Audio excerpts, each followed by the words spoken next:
আজকে হাদিস পড়ছিলাম সকালবেলা, আল্লাহ পাক সব চাইতে বেশি ঘৃণা করেন 6 প্রকার মানুষকে। কয় প্রকার? বলেন বলেন।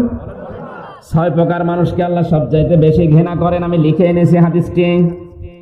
এই 6 প্রকার মানুষের ভেতরে সব চাইতে বেশি আল্লাহর কাছে ঘৃণিত তারা, যারা কথা বললে মিথ্যা কথা বলে। জোরে বলেন নাউজুবিল্লাহ। আল্লাহর কাছে সবচাইতে বড় ঘৃণিত তারা, যারা কথা বললেই মিথ্যা কথা বলে। সুতরাং মিথ্যা কথা যারা বলেন, এটা এই মুহূর্তে বন্ধ করা লাগবে। আল্লাহর কাছে সবচাইতে বড় ঘৃণিত এবং এই 6 প্রকার মানুষের উপরে আল্লাহ নিজে লানত দেয় সব সময়।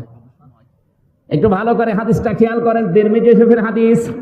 আল্লাহর নবী বলেন 6 প্রকার মানুষের উপরে সব সময় আল্লাহর লানত, বরদোয়া, অভিশাপ, এবং আল্লাহ ঘৃণা করেন এদেরকে। এমনকি কিয়ামতের ময়দানে আল্লাহ তাদের দিকে তার কুদরতি চোখ দিয়ে তাকাবেন না। তিনি যে তার বান্দা বান্দি ছিলেন, ওই দিকে কোনোদিন তার মুখ দিয়ে উচ্চারণ করবেন না। যদিও কথাগুলো ছোট ছোট, কিন্তু ভালো করে মেলান আমার জীবনে আছে কিনা। 1 নম্বরে যারা দান করে খোটা দেয়। কথা বুঝতেছি? 6 প্রকার মানুষের উপরে আল্লাহর লানত, আল্লাহর অভিসম্পাদ, আল্লাহ ঘৃণা করেন তাদের, কিয়ামতেও তাদের দিকে তাকাবেন না। প্রথম নম্বরে যারা দান করে খোটা দেয়। আপনি দান না করেন অসুবিধা নেই, কিন্তু দান করার পরে যদি কেউ খোটা দেয়, আল্লাহর কাছে এটা ঘৃণিত মানুষ হয়ে যায়। দ্বিতীয় নম্বরে আছে যারা টাকনোর নিচে কাপড় পরে। এখানে কত মানুষ এরকম বসে আছে, নামাজও পড়ে অথচ এই কাজে লিপ্ত। এই কাজটা আজকে থেকে বন্ধ করা লাগবে, নয়তো আল্লাহ কিয়ামতের দিন তাকাবে না।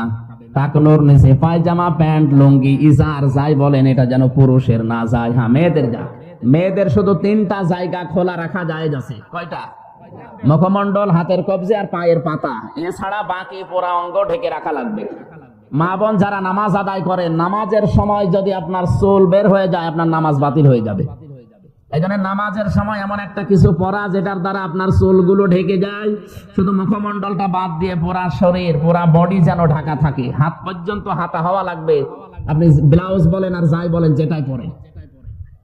কিন্তু অনেক মা বোনের আমি নামাজের কথা তার স্বামীদের কাছে শুনেছি যে শাড়ি পরে নামাজ পড়ে, সেজদা দিতে গেলে, রুকুতে গেলে চুল বের হয়ে গেছে, ওর খেয়ালও নেই, আপনার নামাজ ভেঙে গেছে। নামাজের জন্য আলাদা একটা জিনিস এটা বানিয়ে নেবেন। এই মুখ শুধু দেখা যাবে, বাকি পুরা শরীরকে ঢেকে যায়, এরকম একটা কাপড় দিয়ে বানিয়ে রাখবেন নামাজের জন্য অন্তত। পুরুষ মানুষ যারা আছে, শুধু নামাজের সময় যখন হয় তাড়াতাড়ি করে টাকনোর উপরে কাপড় তুলে নেয়, বাকি সময় ওগুলো আবার নিচে দিয়ে দেয়। না, এই কাজটা বন্ধ করা লাগবে মুসলিম হিসাবে অন্তত আমাদের। এরা বৈজ্ঞানিক আরো অনেক ক্ষতি আছে। কেউ যদি টাকনোর নিচে কাপড়, পায়জামা, লুঙ্গি, ইজার পরে, পুরুষ মানুষ বিশেষ করে, বারবার ওই যে পেছনের দিকে যে রগটা আছে খুব মোলায়েম, ওটা বারবার ঘষা লাগতে লাগতে ওটা অকেজে হয়ে এক সময় ওটা প্যারালাইজড হওয়ার সম্ভাবনা আছে।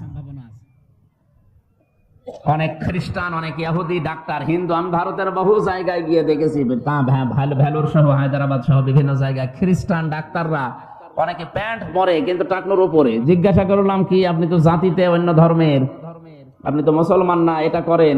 ওনারা বৈজ্ঞানিক ব্যাখ্যা দেয় যে এটা করি আমরা এই কারণে, সওয়াব হবে বা আল্লাহ কিয়ামতে তাকাবে, এই সমস্ত না, আমরা আমাদের শরীরকে বাঁচানোর জন্য। 3 নম্বরেরটা সবচাইতে বেশি যেটা আমাদের দেশে, বৃদ্ধ জিনাকারী। আজ কক্সবাজার থেকে শুরু করে পর্যটক এলাকা সহ, ঢাকা সহ বিভিন্ন জায়গায় বুড়ো জিনাখোর বেড়ে গেছে। এখন যদি বলেন তাহলে যুবক বয়সে জেনা করা যায় না, বৃদ্ধ জেনাখোরের প্রতি আল্লাহর বেশি রাগ। 4 নম্বরে অহংকারী ফকির। কি বললাম? 3 নাম্বার যেটা বলেছিলাম, এটার বাস্তবতা তাকাবেন। কত মানুষ নিজের জায়েজ বৈধ স্ত্রী থাকার পরেও, বৃদ্ধ বয়সেও গার্লফ্রেন্ড, বয়ফ্রেন্ড যাই বলেন, বিভিন্ন জিনিস নিয়ে হোটেলে, বিভিন্ন জিনিস নিয়ে অনেকের ঘরে রাত কাটাচ্ছে, জেনা করছে, দেদারছে। আপনার প্রতি আল্লাহর লানত, আল্লাহর ঘৃণা, এবং কিয়ামতে আল্লাহ আপনার দিকে তাকাবেও না। 4 নাম্বারটা অহংকারী ফকির। কেন বললাম? এখন যদি বলেন ফকির মানুষ অহংকারী করে, তাদের বলেন আমরা তো কেউ ফকির না। আল্লাহর দৃষ্টিতে এখানে যারা আছি আমরা সবাই ফকির। আল্লাহুল গনিয়্যু ওয়া আনতুমুল ফুকারা। আল্লাহ পাক বলেন তোমরা সবাই ফকির, ধনী শুধুমাত্র আমি আল্লাহ। সুতরাং আমরা ফকিরের জাত, ফকিরের সন্তান। আমাদের অহংকার থাকলে আল্লাহ পাক ঘৃণা করবেন, তাকাবেন না। 5 নাম্বারটা মিথ্যাবাদী প্রেসিডেন্ট, শাসক। 6 প্রথম নাম্বারে তো বলেছিলাম, কথা বললে যারা মিথ্যা কথা বলে এদের উপরে আল্লাহর লানত, আল্লাহর ঘৃণা, কিয়ামতে আল্লাহ তাকাবে না। 6 নাম্বারের পয়েন্ট আবার রিপিট করে দিয়েছে, আলাদা কিছু মানুষের নাম যারা শাসক, যারা শাসক গোষ্ঠীতে আছে, যারা প্রেসিডেন্ট, রাষ্ট্রপতি, বড় বড় জায়গায় যারা আছে, এরা যদি মিথ্যা কথা বলে নিজের সাথে, জাতির সাথে, কিয়ামতে আল্লাহ এদের দিকে তাকাবেই না। সরে বলেন নাউজুবিল্লাহ। কথা বললে দেখা যায় সংবাদ সম্মেলনে 100টা কথা বলে 98টা মিথ্যা কথা। বলেন বলুন। পয়েন্টগুলো আকারে শেষ করে আমি শেষ কথা যেটা বলেছিলাম, সাক্ষীর আমানত, এটা বাংলাদেশে সবচেয়ে বেশি খেয়ানত হচ্ছে। আমার 2টা মামলা দিয়ে 3 বছর আটকিয়ে যারা সাক্ষী দিল, একটা কথাও সত্য না, সব মিথ্যা কথা। যারা আমার বিরুদ্ধে সাক্ষী দিয়েছে, যতগুলো সাক্ষী মামলা এখনো চলছে, বলেন তো এই মানুষগুলো নাকি জানিয়েছে আমি উগ্রবাদী কথা বলি, আমার কথা শুনে সংসদ ভাঙতে গেছে একটা ছেলে। আমি বললাম কই দেখান তো বক্তব্যটা, ওইটা নেই। আপনি সাক্ষী দিলেন কি? আজ মিথ্যা সাক্ষ্য দেওয়ার কারণে কত মানুষ 20 বছর, 25 বছর, 45 বছর জেলে পড়ে আছে, বিনা কারণে, কিচ্ছু জানে না। 100 জনের কমপক্ষে 70 জন মানুষ তো বিনা কারণে জেলে আছেই। আমি এই 3 বছরে যেটা দেখেছি, হ্যাঁ 30 ভাগ অপরাধী আছে, এটা আমিও মানি, কিন্তু 70 জনই বিনা কারণে কিছুই জানে না। হয়তো অন্যের পাশের বাড়ির সাথে রাগ আছে, একটা মেয়ে ছেলে দিয়ে তার উপরে দোষ চাপিয়ে ধর্ষণ মামলা দিয়ে 30 বছর জেল দিয়ে দিল। বলে তো একটা মানুষ 30 বছর যদি জেলে থাকে, তার বাইরে আর কিছু থাকে? তার দুনিয়াটা ধ্বংস করে দিলেন। মিথ্যা সাক্ষ্যর ব্যাপারে কোরআন এবং হাদিসে যত আয়াত আমি পড়েছি, আশ্চর্য লাগে। মিথ্যা সাক্ষী এত ভয়ঙ্কর, এটা দুনিয়াতে যারা মিথ্যা সাক্ষ্য দেবে, কিয়ামতের দিন আল্লাহ পাক হাজার হাজার সাক্ষী তার বিরুদ্ধে জোগাড় করবেন। আর যারা মিথ্যা সাক্ষ্য দিয়ে অনেক মানুষকে ধরিয়ে দিচ্ছেন, অনেক মানুষকে জেলের ভেতরে রেখে দিয়েছেন, তারা থামেন, আপনার কপাল কিন্তু সামনে পড়ে গেছে। শেষ কথা ছিল এই সমস্ত জায়গার আমানত, এই মেম্বার গুলো, এই মঞ্চ গুলো, মসজিদ থেকে শুরু করে বিভিন্ন যে মঞ্চ গুলো তৈরি হয়, মেম্বার গুলো তৈরি হয়, এখানের আমানত, এই আমানত গুলোর দায়িত্ব আমাদের পালন করা দরকার। আমাদেরকে আমানত গুলো পালন করতে দেন। যারা পালন করতে দেন না, তারা আল্লাহর ভাষায় বিশ্বাসঘাতক হিসাবে পরিণত হবে। আমাদের অন্তত বলতে দিন যে কথাগুলো সঠিক, কোরআন এবং হাদিস থেকে। এই মেম্বারে, এই মঞ্চে দাঁড়িয়ে যেন জনগণকে বলতে পারি, এই কথাগুলো বলার মতো পরিবেশ সৃষ্টি করে দিন। আপনি আরো বাধা দিয়ে বন্ধ করে দিচ্ছেন। ইমানও ভেঙ্গে যায় কি কারণে আমরা অনেকে জানি না। এখানে যত মানুষ আছে, প্রত্যেকটা মানুষকে যদি আপনি জিজ্ঞাসা করেন যে নামাজ ভাঙার কারণ, কম বেশি আমার মনে হয় যারা পড়ে বলতে পারবে। 19টা না পারলো 4-5টা পারবে। অজু ভেঙে যায় কি করে, মাদ্রাসায় যারা পড়েছে আগে এটাই শেখায়, অন্তত 3-4টা হলেও পারবে। কথা বলছেন? অথচ গুরুত্বপূর্ণ যেটা হলে জান্নাতে যাওয়া যায়, যদি বলেন ইমান ভাঙ্গার কারণ কয়টা, এখানে আমার মনে হয় একটা মানুষও 10টা কারণ বলতে পারবে না। অথচ এটা আমাদের দরকার বেশি। আমি ইমান ভাঙার 10টা কারণ পেয়েছি, তার 1 নম্বরে কারণ হচ্ছে কেউ যদি দুনিয়াতে শিরিক করে, ওর ইমান ভেঙে যায়। 2 নম্বরে কেউ যদি কুফরি করে, ওর ইমান ভেঙে যায়। 3 নম্বরে কার ভেতরে যদি নিফাক থাকে, মুনাফিকি, সব ধর্মকে অনেকে সমান মনে করে, ওর ভেতরে মুনাফিকি আছে, নিফাক আছে, এই কারণে এটা মনে করে। কোরআনে কারিমে আল্লাহ একটা ধর্মকে প্রমোট করেছেন, ইন্নাদ-দীনা ইনদাল্লাহিল ইসলাম। আমার কাছে মনোনীত জীবন ব্যবস্থা, ধর্ম একটাই, তার নাম ইসলাম। তার নাম কি? আমাইয়া বতাগি গায়রাল ইসলামি দীনান ফালা ইউকবালা মিনহু। ইসলাম বাদ দিয়ে পৃথিবীর কোন ধর্ম দিয়ে, কোন নিয়ম নীতি দিয়ে, কোন আইন দিয়ে কেউ যদি আল্লাহকে রাজি করাতে চায়, আল্লাহ তাআলা বলেন ফালা ইউকবালা মিনহু, ওর জীবনের কোন ইবাদত বন্দেগী কবুল হচ্ছে না, হবেও না।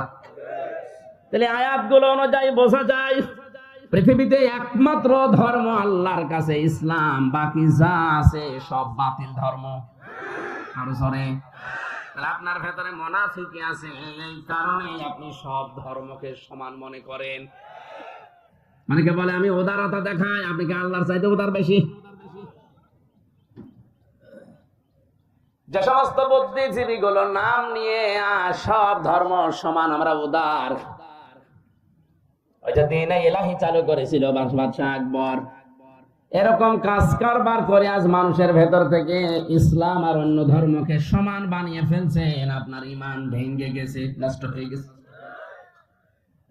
4 নম্বরে ঈমান ভেঙে যাবে তাদের, যে মানুষগুলো বিশ্ব নবীর আদর্শ বাদ দিয়ে অন্য কারো আদর্শকে ভালো মনে করবে।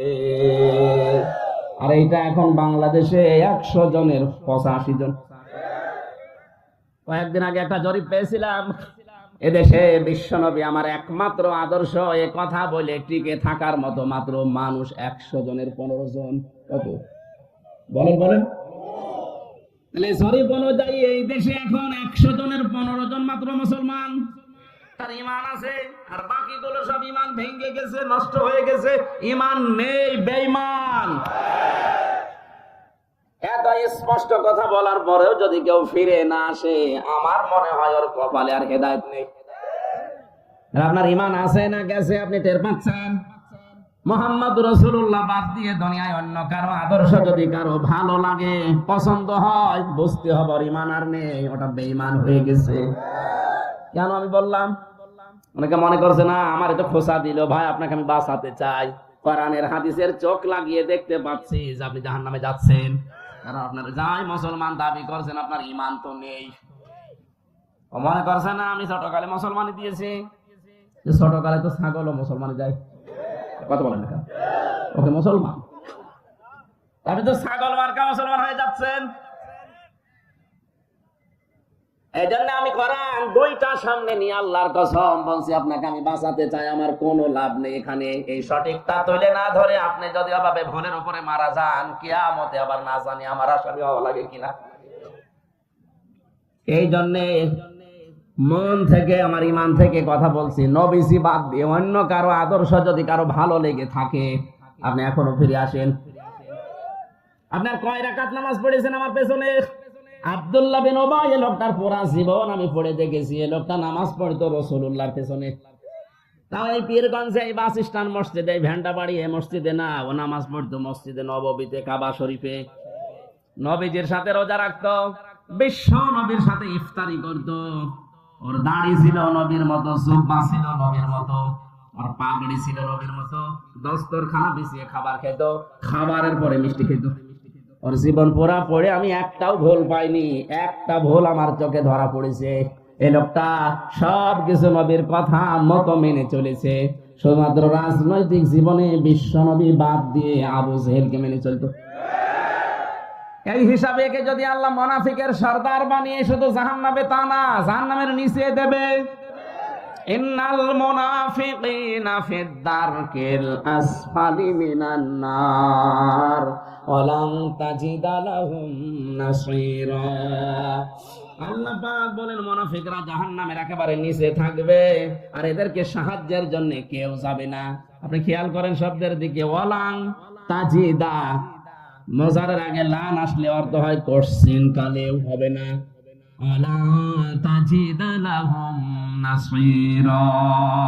আল্লাহ যদি সরাসরি মুনাফিক এই আব্দুল্লাহ ইবনে উবাইয়ের নামটা দিয়ে দিত, আল্লাহর কসম এই আয়াত আমি পড়তাম না। মাঝখানে শব্দের দিকে তাকিয়ে দেখেন হোম আছে, কি আছে? হোম মানে কি? এটা জমির বহুবচন। এই বহুবচনের ভেতরে পীরগঞ্জের সব মানুষ নেই, আছে, আমি আছি, আপনিও আছেন।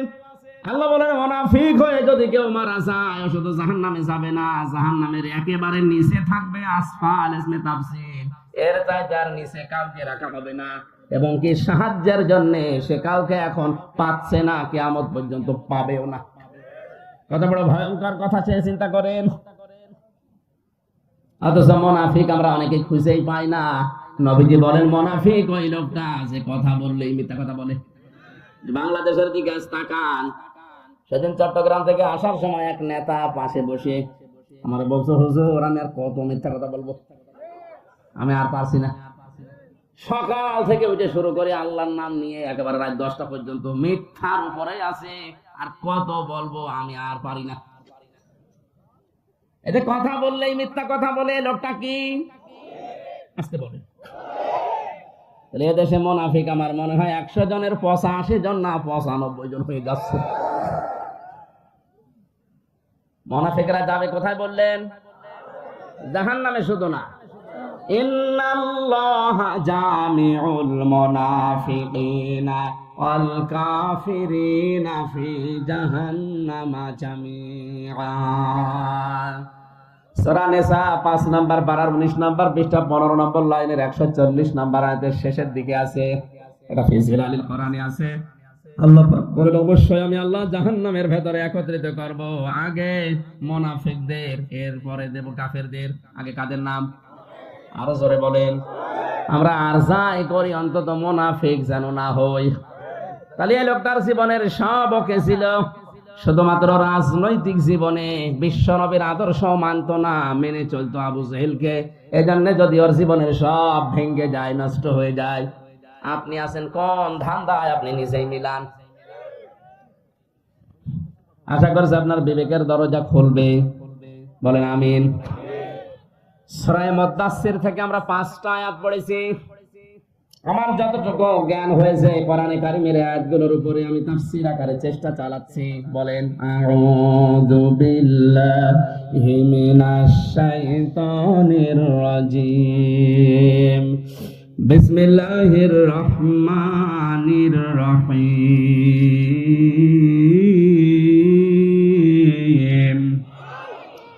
ইয়া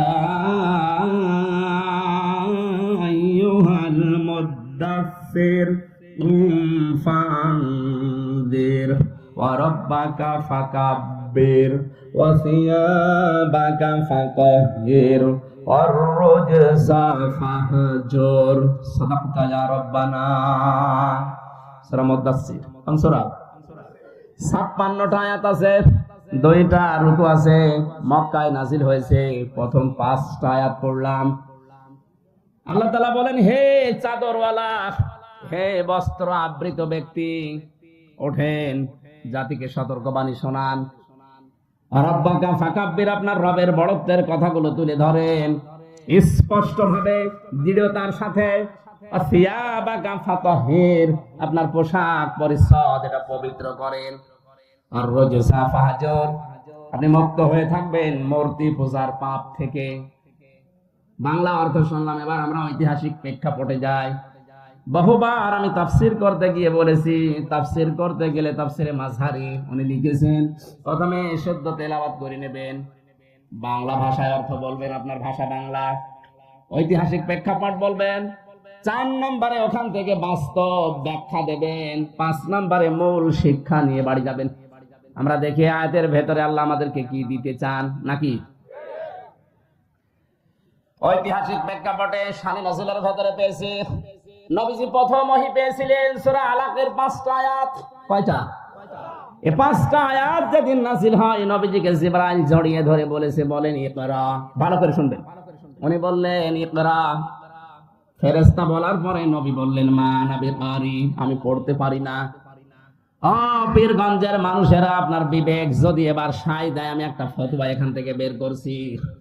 নবীজি 3বার কিন্তু বলেছিলেন যে না, আমি পড়বো না, আমি পড়তে পারি না, বলেছিলেন না? 4বার যখন বললেন ইকরা বিসমি রাব্বিকাল্লাযী খালাক, নবীজি এবার হযরতে জিবরিলের সাথে পড়েছিলেন না পড়েন নাই? বিশ্বনবী প্রশ্ন করলেন, ইয়া আখি জিবরাইল, হে ভাই জিবরাইল, আপনি এতক্ষণ পর্যন্ত খালি ইকরা ইকরা বলেন যে পড়ো পড়ো, তে কি পড়বো? পড়ার তো একটা কিছু দেবেন, কার নামে পড়বো? যখনই আপনি বললেন বিসমি রাব্বিকা, আপনার রবের নামে পড়েন, তখনই কিন্তু আমি স্টার্ট দিয়েছি। এখান থেকে উম্মতদেরকে শিক্ষা দিতে চাইলেন, উম্মতেরা যদি পড়াশোনা করতে চাও তাহলে রবের নামে পড়া লাগবে। ছেলে মেয়েদেরকে আমরা অনেকে শিক্ষিত করছি, ঠিক আছে, কিন্তু রবের নাম বাদ দিয়ে যে পড়াশোনা গুলো এখন সিলেবাস ভিত্তিক চলছে, এটা মানুষ হওয়ার পরিবর্তে জানোয়ার হয়ে যাচ্ছে। বাস্তবতা আমি দেখেছি, অনার্স মাস্টার্স করে বিশ্ববিদ্যালয় থেকে পাশ করে এসে বিভিন্ন জায়গায় যারা দায়িত্বে আছে, শুধুমাত্র দ্বীনের জ্ঞান, কোরআনের জ্ঞান না থাকার কারণে ও মানুষ আমরা মনে করছি শিক্ষিত হয়ে গেছে, ওটা আসলে জানোয়ার হয়ে গেছে। আমি নিজেই চোখ দিয়ে দেখলাম, একজন অজু করছে, ছাত্র পায়ে পানি ঢেলে দিচ্ছে, ময়লা সরে না, এজন্য নিজের হাত দিয়ে ময়লাগুলো ছাড়িয়ে দিচ্ছে। বয়স মাত্র 5 বছর, 5.5 বছর। এ চোখে এইটাও দেখেছি, বিশ্ববিদ্যালয়ে ক্লাস চলছে, ছাত্র জুতা দিয়ে শিক্ষককে পিটাচ্ছে, বলছে শালা তোরে মেরেই ফেলবো। শিক্ষক বলছে বাবা তুই আমার ছেড়ে দে, জীবনে আর ক্লাসে নেব না। না, তোরে আমি মেরেই ফেলবো শালা। বলেন এইটাও তো শিক্ষক, ছাত্র এইটাও ছাত্র। এটা কোরআনের জ্ঞানে কেবল আলিফ বা তা সা শুরু করে ওটা মানুষ হচ্ছে, আর এটা হয়ে গেছে মাস্টার্স পাস করে জানোয়ার।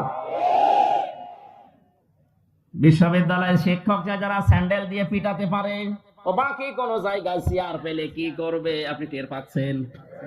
রিমান্ডে আমি হালকা বুঝেছিলাম যে মানুষ এত নিষ্ঠুর আচরণ করতে পারে, তাও আমার সাথে। আমি একটা পরিচিত মানুষ দেশে, আমি আর যাই হই না, আমার আগে অন্তত আলেম লেখা আছে। এই যদি করে তাহলে এই লোকটারে নিয়ে গেলে কি করবে আল্লাহ জানে। দ্বীনের জ্ঞান যদি থাকতো, ওর বিবেক অবশ্যই নাড়া দিত, না এটা ঠিক হচ্ছে না। বিশ্ব নবী এখান থেকে আমাদেরকে যেটা দিতে চাইলেন আমরা যদি না নিতে পারি, আগামী প্রজন্ম কিন্তু মানুষ হয়ে আসবে দুনিয়ায়, কিন্তু 10 বছর পরে দেখবেন মানুষ নেই, জানোয়ার হয়ে গেছে। এই যে শরীফ থেকে শরীফা যেটা চালাচ্ছে এখন, আপনি টের পাচ্ছেন কোথায়? এটা সকালে একজন বলছে আমি শরীফ, বিকালে বলছে না আমার মনে হচ্ছে আমি শরীফা হয়ে গেছি। আপনি হন, এতটুকু হলে তো আর কিছু বলতাম না। এটা যদি রাষ্ট্রীয় ভাবে আইনটা পাশ করে ফেলে যে সকালে শরীফ বিকালেও শরীফা দাবি করলে ওরে মেনে নেওয়া লাগবে বাধ্য হয়ে, তখনও যদি বলে আমার মহিলা হোস্টেলে সিট দেন, দেওয়া লাগবে। মহিলা হোস্টেলে আপনার বোন আছে, আপনার মেয়ে আছে, আপনার ফুফু আছে, এক কথা বলছেন না কেন? ও বেটা যতই বলুক আমি শরীফা, মাল তো শরীফ। ও কিয়ামত পর্যন্ত যদি হায়াত পায়, তা ওকে আপনি সার্জারি মার্জারি করেও পাল্টাতে পারবেন না, কারণ ম্যাশিং পত্র আপনি করবেন কি? সকালে বলছে না আমি শরীফই ছিলাম, বিকালে আমার কেমন যেন লাগছে, আমি শরীফা মনে হচ্ছে। অনেকে বলতে চাচ্ছে না এটা হিজরা। কে বলেছে? হিজরাদের এটা শারীরিক সমস্যা, আর এগুলো যারা আজ বলে আমি শরীফ থেকে শরীফা, এটা মানসিক সমস্যা। এটা ছিল লোত নবীর জামানায়, যারা সমকামী ছিল, পুরুষে পুরুষে বিয়ে করতো। এ কাজ করে আল্লাহর গজব নাজিল হয়েছিল। আমার আল্লাহ ডেড সি, মৃত সাগর বানিয়ে দিয়েছে এই পাপের কারণে। অথচ সেইটা এখন যারা প্রমোট করে চালু করতে চাচ্ছেন, আপনার হয়তো কিছু মনে হচ্ছে না। ও যদি বিকাল বেলায় বলে আমার মহিলা হোস্টেলে সিট দেওয়াই লাগবে কারণ আমি এখন শরীফা, দেন ওখানে আপনার মেয়ে আছে, বোন আছে, ফুফু আছে, বলেন তো ওখান থেকে আর ভালো সন্তান আসবে না, জারজ আসবে? এখন যদি বলেন এত দূর যাওয়ার দরকার কি, এত দূর যাওয়া লাগবে না। একজন একদিন ফতোয়া জিজ্ঞাসা করছে, হুজুর যুবতী মেয়ের সামনে ওকে যদি আমি এক জায়গায় রাখি, রেখে একটু ঘুমাবো, জায়েজ আছে? আমি বললাম জায়েজ আছে, অসুবিধা নাই, কিন্তু তুমি তো ঘুমাবে না। ঘুমাবে শরীফ থেকে শরীফা হয়ে ঘুমাবে, এটা শয়তানি ছাড়া কিছু না। এই জন্য পড়াশোনা আরম্ভ করা লাগবে রবের নামে। কার নামে? দ্বিতীয় নম্বরে উনি আসছিলেন ওহীগুলো পাওয়ার পর, হঠাৎ করে আকাশ আর জমিন বরাবর একটা চেয়ারের ভেতরে একজন ফেরেশতাকে দেখে তিনি থমকে গেলেন, ভয় পেয়ে পালাচ্ছিলেন। নবীজি বলেন আমি পড়েও গিয়েছিলাম, এটা ইবনে কাসিরে আছে। বাড়িতে যে বললেন ইয়া খাদিজা জাম্মিলুনি, হে খাদিজা আমি ভয় পেয়েছি, আমারে ঢেকে দাও। হযরতে খাদিজা ওনারে চাদর দিয়ে, কম্বল দিয়ে, বস্ত্র দিয়ে ঢেকে রেখেছিলেন। বিশ্ব নবী কাঁপাকাঁপি করছিলেন। আল্লাহ ফেরেশতা জিবরাইলকে এই 5টা আয়াত দিয়ে বললেন যান, ইয়া আইয়ুহাল মুদ্দাসসির, হে বস্ত্র আবৃত ব্যক্তি, হে কম্বলওয়ালা, চাদরওয়ালা, দাঁড়ান। কোন কারণে আপনি বসে আছেন, শুয়ে আছেন? বসে থাকার জন্য, কম্বল গায়ে দিয়ে, চাদর গায়ে দিয়ে বসে থাকার জন্য আপনাকে আমি পাঠাইনি। ওঠেন, দাঁড়ান, ফাংজির, রবের সম্পর্কে সতর্ক করেন।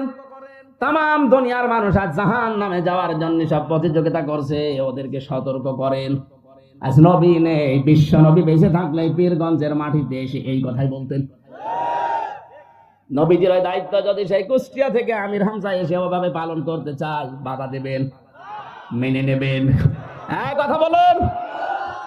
আমি আমার এই চশমা, কোরআনের চশমা, হাদিসের চশমা লাগিয়ে যেটা দেখতে পাচ্ছি, বিশেষ করে যে অসুখ, যে রোগগুলোর কারণে মানুষ জাহান্নামে যাবে, দৌড়ানো প্রতিযোগিতা করছে, তার ভেতরে অন্যতম হচ্ছে আমাদের এই সমাজে লেগে থাকা একের পেছনে অন্য, এর পেছনে অবাস দিচ্ছে।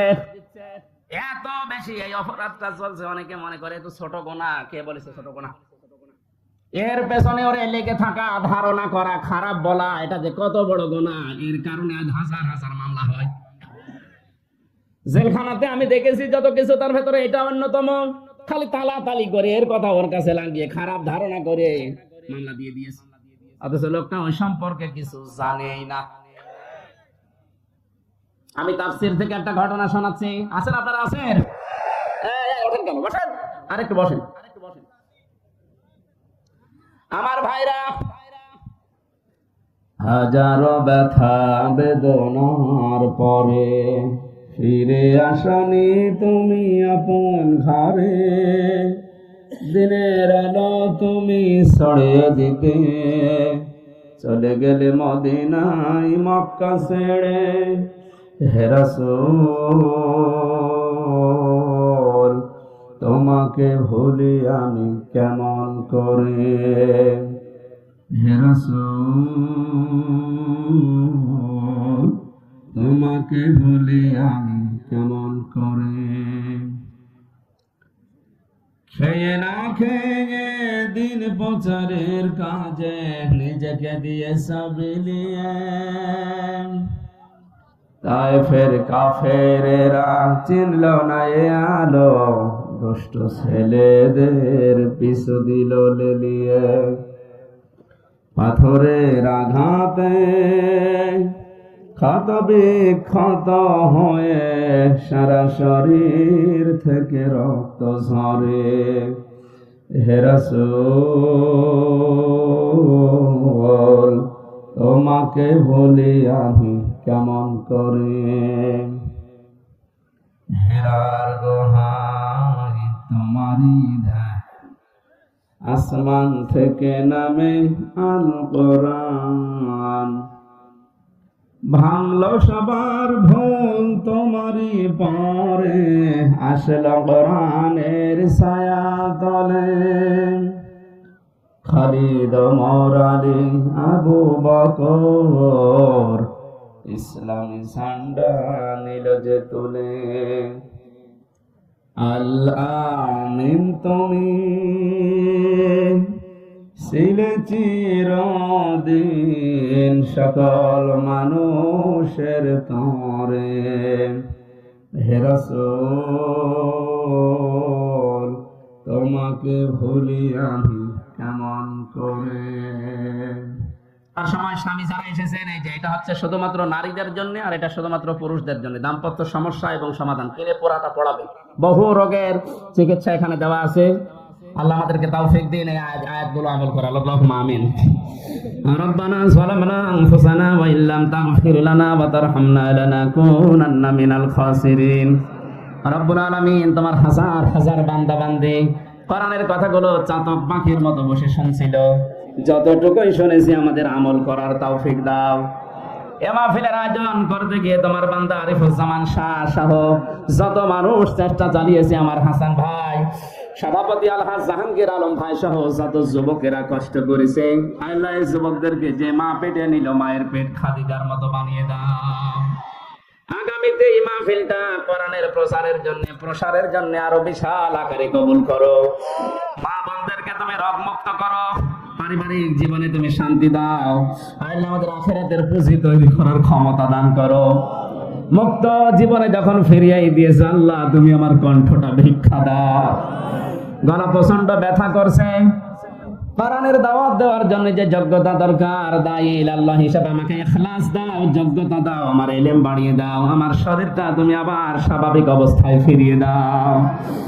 রব্বুল আলামিন, প্রশাসনের যে ভাইগুলো এসেছে তাদের পরিবারে শান্তি দাও, তাদের কর্মজীবনে তুমি বরকত দাও, হালাল রুজি উপায় করার সুযোগ ঈমান তাদেরকে নসিব করো। আমাদের ছেলে মেয়ে যারা আছে আল্লাহ এদেরকে তুমি সহি সালামতে রাখো। এই গ্রামে মাটির নিচে যত মানুষ আছে কোরআনের এই মাহফিলের ওসিলায় সবার কবরের আযাব মাফ করে দাও। এ মাদ্রাসাটা কবুল করো, কিয়ামত পর্যন্ত দিনের মার্কাজ হিসাবে এটাকে মঞ্জুর করে না। বারাকাল্লাহু লানা ওয়া লাকুম।